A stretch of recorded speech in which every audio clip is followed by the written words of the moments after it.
तो चलिए दोस्तों, आज हम कक्षा 10वीं बोर्ड एग्जाम के जो पेपर होते हैं ना, कक्षा 10वीं बोर्ड एग्जाम के प्रश्न पत्र होते हैं, उसको आपके सामने हल करने वाले हैं। और यहाँ पर देखिए कुछ महत्वपूर्ण प्रश्न है जिसको बच्चे अक्सर गलती कर देते हैं बनाते समय। वो गलती नहीं होगा, आज के वीडियो को ध्यान से देखिएगा। जैसे यहाँ पर देखिए 12 और 6 का तृतीय अनुपाती क्या होगा, बहुत आसानी से आप बना सकते हैं। लेकिन यहाँ पर जो प्रश्न है इसमें अक्सर बच्चे गलती करते हैं। देखिएगा यहाँ पर देखिए cos स्क्वायर 65 अंश लिखा हुआ है प्लस cos स्क्वायर 25 अंश, इनका योग क्या होगा। इसमें अक्सर बच्चे गलती कर देते हैं, लेकिन आप लोग गलती नहीं करेंगे क्योंकि इस वीडियो में मैं पूरा बताने वाला हूं। निम्न आंकड़ों का आपको माध्यिका ज्ञात करना है। माध्यिका निकालने में बच्चे अक्सर गलती करते हैं।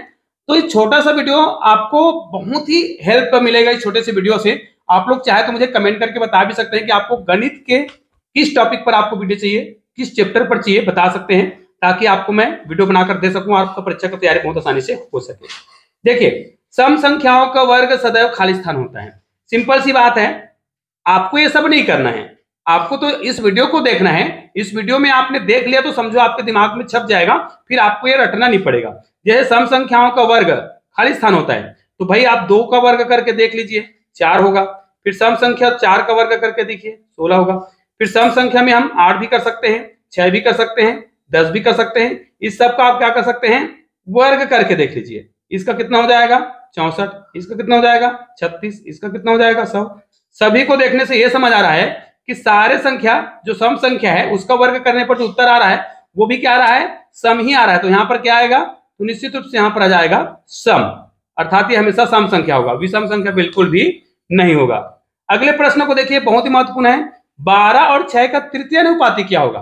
तो भाई आपको हमेशा याद रखना है, जब भी किसी भी संख्या का तृतीय अनुपाती ज्ञात करना है तो उसको हमको तीसरे स्थान पर रखना है। अब यहाँ पर देखिए, मान लीजिए 12 है तो 12 तो हमारा प्रथम अनुपाती हो गया, और 6 जो है हमारा क्या हो गया, द्वितीय अनुपाती हो गया, ऐसा हम बोल सकते हैं। और जो संख्या नहीं दिया है उसको हम क्या बोलेंगे, तृतीय अनुपाती। तो यहाँ पर हम क्या मानते हैं, उसको मान लीजिए कि वो x है और यही क्या है, तृतीय अनुपाती है। जब तृतीय अनुपाती आपको पता चल गया कि x है, तो ये जो संख्या जो दिख रहा है इसको हल करते समय आप क्या लिखेंगे, 12:6, और जो बीच में संख्या होता है ना, उसको आपको 2 बार इस प्रकार लिखना होता है। यहाँ पर समानुपाती लगाएंगे, बीच में लिखेंगे, और यहाँ पर इस प्रकार लिखेंगे।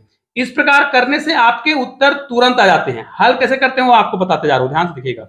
इसको हम लिखेंगे 12/6, और ये समानुपात का मतलब होता है बराबर, ठीक है। यहाँ पर क्या हो जाएगा, 6/x लिखेंगे। अब चूंकि हमें मान निकालना है, ध्यान दीजिएगा, हमें मान निकालना है x का। अब ये तो बटे में आ गया है, तो हम क्या करेंगे, इसको x को इधर ले आएंगे, तो x इधर आ जाएगा। बाकी ये संख्या अंश में है उसको हर में ले जाएंगे, और हर का अंश में ले जाएंगे दूसरे साइड।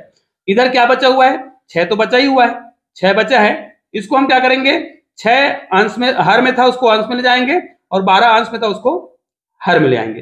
हो गया। इसको आप हल करेंगे, या तो आप इसको इस प्रकार भी कर सकते हैं, है ना, कटा सकते हैं डायरेक्ट, और नहीं कटाना है तो डायरेक्ट इनको आप गुणा कर दीजिए।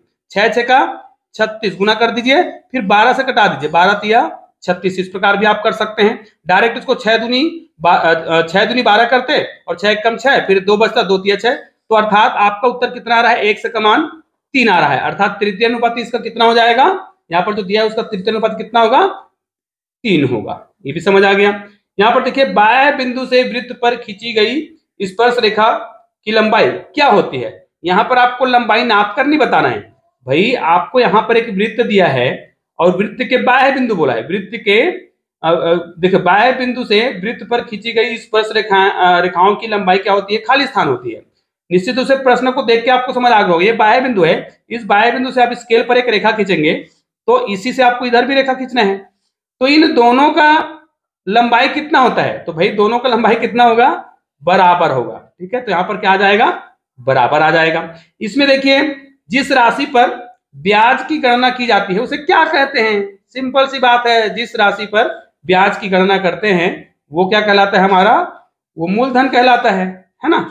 जो आप सेठ से उधार लेते हैं वो मूलधन होता है।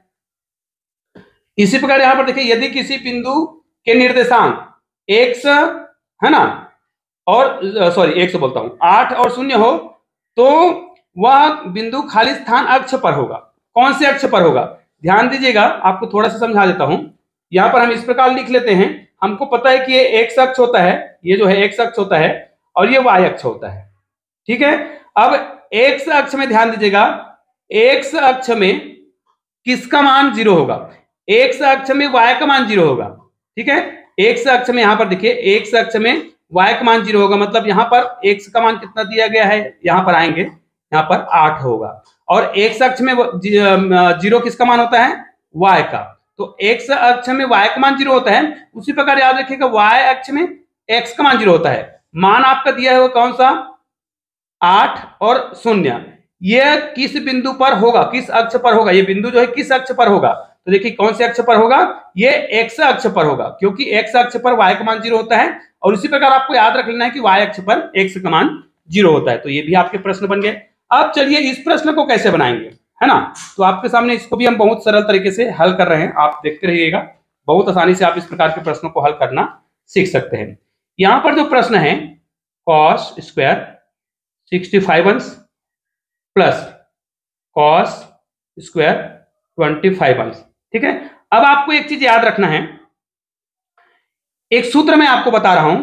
कोई भी साइंटिफिक आप जो पढ़ते हैं त्रिकोणमिति के, उनमें यदि आप इस प्रकार 90 माइनस थीटा करते हैं, 90 माइनस थीटा, तो इसके जो मान है ना वो चेंज हो जाते हैं। किसके साथ? तो किसके साथ चेंज हो जाता है उसको मैं बता रहा हूं, ये आपको लिख लेने हैं। देखिए उसी प्रकार 10 का भी आपको बता देता हूं, है ना। हालांकि और भी है, साइन, कोसेक, सेक, ये सब होता है। मैं केवल इतना ही बता रहा हूं क्योंकि हमें अभी इतनी की आवश्यकता पड़ रही है। कॉस का 90 माइनस थीटा में हम मान कितना निकालते हैं? इसका जो मान आता है वो साइन थीटा में आता है। और साइन 90 माइनस थीटा का हो तो वो किस में आता है? कॉस थीटा में आता है, ठीक है। और थीटा का वैल्यू क्या है? एंगल है। अर्थात 65 को हम क्या लिख सकते हैं? 90 माइनस 25 लिख सकते हैं, ठीक है। अंश में, अगर ये अंश में है तो 25 लिख सकते हैं, क्योंकि 90 में आप 25 माइनस करेंगे तो कितना आएगा? 65 आएगा, ठीक है। अब याद रखना है इन दोनों प्रश्नों में किसी एक का मान क्या रखना है? एक का मान ही रखना है, दोनों का नहीं रखना है। दोनों का रखेंगे तो आपका प्रश्न फिर वैसा हो जाएगा। तो हम क्या करेंगे, यहां पर कॉस स्क्वायर 65 लिखा है तो इसको हम क्या लिख देंगे? अगर इसको हम इस प्रकार लिख दें, ठीक है। चलो मैं इसको पूरा हल करके बता रहा हूं। पहले इसको मैं कॉस स्क्वायर ही लिखता हूं और यहां पर मैं लिख देता हूं 90 माइनस 65, सॉरी 65 कब आएगा? जब हम इसको 25 करेंगे। और इसको कुछ मत करना, दोनों को चेंज नहीं करना है, ठीक है। दोनों में चेंज करेंगे तो आपका आंसर क्या हो जाएगा? फिर से गलत हो जाएगा, फिर से उसको आपको हल करना पड़ेगा। तो 25 अंश अभी भी 25 अंश ही है, और यहां पर हमने 90 में 25 को माइनस कर दिया है, क्योंकि हमको पता है कि कॉस स्क्वायर 90 माइनस थीटा बराबर है। देखिए कॉस 90 माइनस थीटा बराबर कितना होता है? Sine theta. और यहाँ पर देखिए ये थीटा का वैल्यू है भाई, देखिए ये थीटा का वैल्यू 90 में माइनस थीटा करेंगे, अर्थात एंगल को करेंगे तो जितना कोण यहाँ पर रहेगा वही क्या होता है? बाहर आता है। और किस रूप में आएगा? साइन का है तो कॉस होता है, और कॉस का होता है तो साइन आता है। तो यहाँ पर कॉस है तो देखिए कॉस 90 माइनस थीटा का कितना आएगा? साइन, अर्थात यहाँ पर आ जाएगा साइन स्क्वायर हो जाएगा। और 90 माइनस 25 था तो ये कितना हो जाएगा? 25, और ये प्लस हो जाएगा कॉस स्क्वायर 25। अब आपको पता है कि दोनों का मान सेम टू सेम आ गया है, और आपको एक सूत्र पता है, sine square theta plus cos square theta बराबर कितना होता है? 1। कहने का मतलब क्या है? यदि ये थीटा बराबर है, जैसे यहाँ पर दोनों में 25 है, यहाँ पर थीटा बराबर है तो 1 आ रहा है, तो इसका मान भी कितना आएगा? 1 ही आएगा। तो इस प्रकार आप बना सकते हैं। ऐसे बहुत सारे प्रश्न हैं जिसको आप बहुत आसानी से हल कर सकते हैं। एक और प्रश्न आपके सामने बता देता हूं, ताकि अगर आप लोग मुझे कुछ कमेंट करें तो मैं आपको और भी बहुत सारे प्रश्नों को हल करके बता सकता हूं, जिससे आपकी जो परीक्षा है बहुत आसानी से बन जाएगा। परीक्षा में सारे प्रश्न जो है इसको देखिए, निम्न आंकड़ों से आपको माध्यिका ज्ञात करना है। अब माध्यिका ज्ञात करने के 2 सूत्र हैं, ठीक है। हालांकि सूत्र तो बहुत सारे हैं, लेकिन इस प्रकार के आंकड़े दिए हो, है ना, व्यक्तिगत आंकड़ा है ये, इस आंकड़ों का अगर आपको माध्यिका निकालना है तो सबसे पहले दिए गए आंकड़ों को ना आपको 2 प्रकार के जो क्रम होते हैं, बढ़ते क्रम या घटते क्रम, उसमें जमाना होता है। तो यहाँ पर देखिए हम पहले इसको जमा लेते हैं, बढ़ते क्रम में जमा लेते हैं। सबसे पहले इसमें छोटी संख्या ढूंढना है। सबसे छोटी संख्या क्या है? 28 है, ठीक है। उसके बाद 28 के बाद देखते जाइएगा, 28 के बाद 29 है क्या? नहीं है, 30 है। 28 के बाद 30 है, 30 के बाद देखते जाइए 31 है, 31 के बाद देखिए 32 है क्या? है। 32 के बाद 33 भी है, 33 के बाद 34 है क्या? कहीं पर देखिए 34 भी है। 34 के बाद 35 है क्या? देखिए 35 भी है।